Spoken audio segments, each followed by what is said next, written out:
Monsieur le Président, donc Madame la Ministre, Monsieur le rapporteur, Monsieur le Président de la Commission, le temps ne fait rien à l'affaire, chantait Brassens. Ça fait 10 ans que nos collègues Leleux et Gattolin ont rendu un rapport sur l'audiovisuel public, 6 ans que Franck Riester proposait une réforme ambitieuse qui a été victime d'un Covid long, et 3 ans que Jean-Raymond Hugonet et Roger Carucci rendaient leur rapport pour renforcer la spécificité, l'efficacité et la puissance de l'audiovisuel public, et 2 ans que la proposition de loi du président Lafont a été adoptée au Sénat.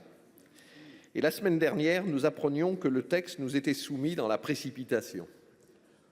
Reconnaissez que cet emballement final interroge. Est-il à la hauteur des enjeux de l'audiovisuel public ?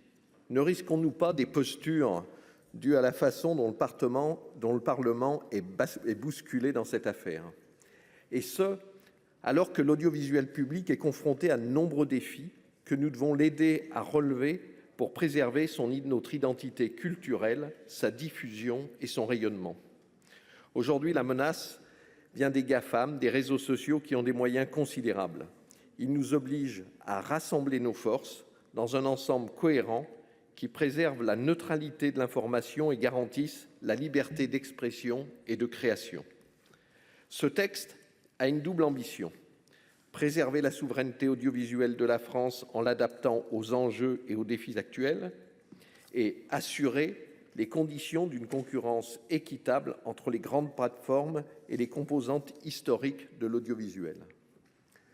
Regrouper 4 grands secteurs publics devrait permettre de s'affranchir d'une organisation du travail en silo qui freine l'innovation encore balbutiante.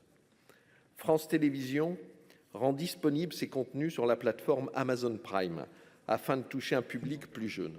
Et après, c'est la synergie créée par un travail commun qui permettra à l'audiovisuel public de se réinventer tout en préservant l'identité de chacun de ses acteurs. À ce titre, je salue le renforcement du droit de regard des commissions chargées de la culture du Sénat et de l'Assemblée nationale sur les conventions stratégiques pluriannuelles. À l'heure où les canaux d'information n'ont jamais été aussi nombreux et où il est de plus en plus complexe d'identifier une information, si une information est indépendante, crédible ou même délivrée par un journaliste, il paraissait essentiel de prévoir au sein du conseil d'administration une personnalité chargée de veiller au respect des règles d'éthique et de déontologie dans la préparation des programmes. Cela a été fait par l'introduction d'une disposition en commission. En faisant ce choix de détenir directement la totalité du capital du groupement, l'État se porte garant de la pérennité et de la protection de notre audiovisuel public. Face à lui, des structures privées aux logiques de pur profit n'ont cessé d'innover. Refuser qu'elles aient le monopole de la diffusion de grands événements sportifs est un rappel aussi que la culture, par exemple, appartient à tous.